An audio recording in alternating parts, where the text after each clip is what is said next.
last one from X, and then we'll go to Blue Sky. Damien asking, do you feel the Patriots should be trading at the trade deadline?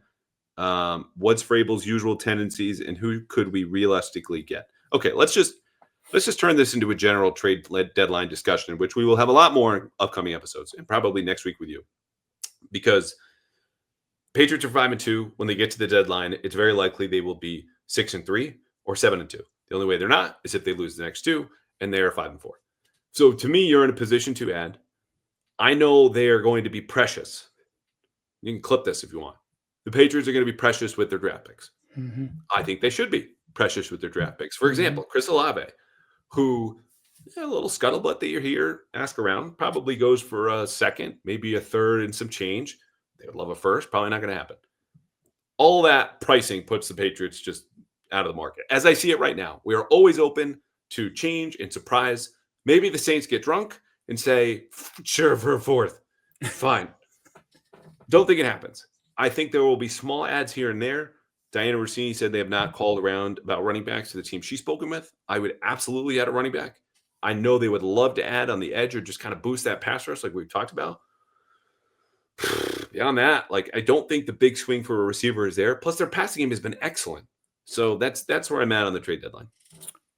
Yeah, and again, the big asset, when you move a big asset, you're saying, I don't know, you're saying it's now. The timetable is now. And not that you're not embracing what you are at this point, but the big picture view of your roster, again, I keep saying it, is they're another offseason away from having the kind of flexibility they want with their roster. So Maye's on a rookie contract.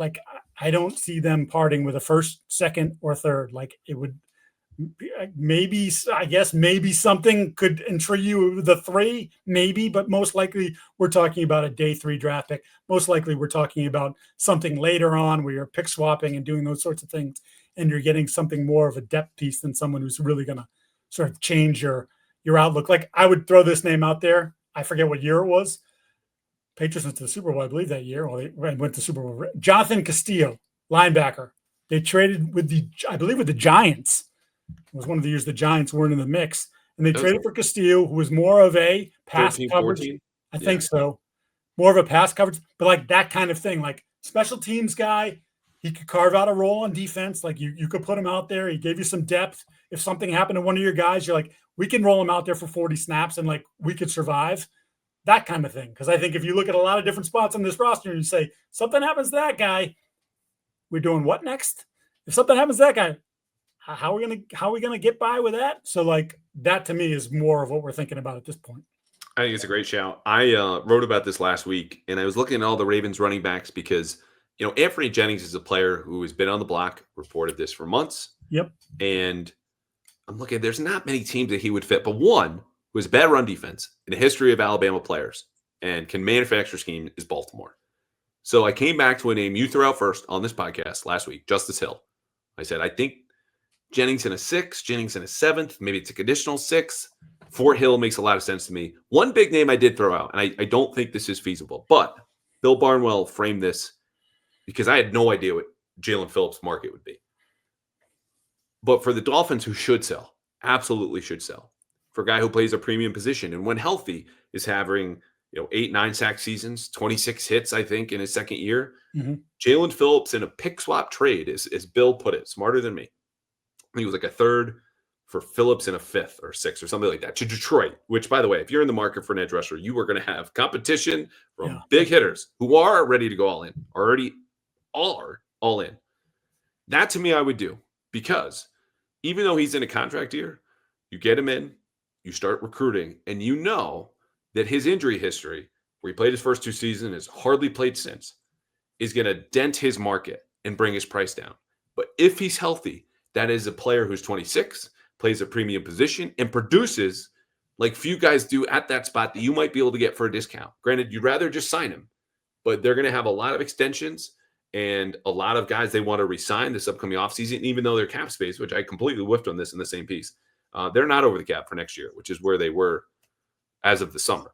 They're about $55 million in cap space for next year. So that's someone I would look at, plus a bunch of smaller names, Jerome Ford, like you might see this weekend. That's about it. So those are all my thoughts. Yeah, and I would say just on the edge rusher thing, Cincinnati winning the other day was bad for anyone in the edge rushing market because Hendrickson's out. You figured if Cincinnati lost a couple more, they'd say, you know what, Burrow's on ice for the rest of the year. We'll see you next year, buddy. And we're going to sell Trey Hendrickson to the highest bidder because, as we know in detail, for 3 years now, they haven't been able to figure out a long-term contract situation, and both sides have been pretty pissed at the other. Guy's not going to not play, so like they figured something out. They got him on the field this year before he hurt his back a couple weeks ago. But like they win, and now all of a sudden it's like either the price went up for him or he's just not going to move at all. Either way, again, that's sort of then it's, oh, well, I don't want to give up a second-round pick for Trey Hendrickson in the last year of his contract. We move to the next guy. Maybe the next guy is Jalen Phillips or Bradley Chubb or whomever. And it's like, then all of a sudden you're like, well, then we're out of that market. Now we're into the who are we talking about now? You know, somebody on somebody's roster that he had a sack once 2 years ago, and I don't know. We'll throw him out there and see what happens. Yeah, and I want to make two things clear. Number one, when we talk about what we think the Patriots will do, this is not, okay, if Mike Vrabel made Mike GM or Mike Vrabel made me the GM, what we would do, which is sometimes lots when I do television with a certain person and explain what they're doing and what they're thinking based on things that I know, not what I would choose. Number two is the Patriots do have some extra picks coming up, and it's an extra fourth next year, and I think it's an extra sixth if memory serves, and then you have an extra seventh for the cost of the Jalen Polk experience in 2027. So there is wiggle room here. I'm not guaranteeing anything. If you do clip this, include what I just said.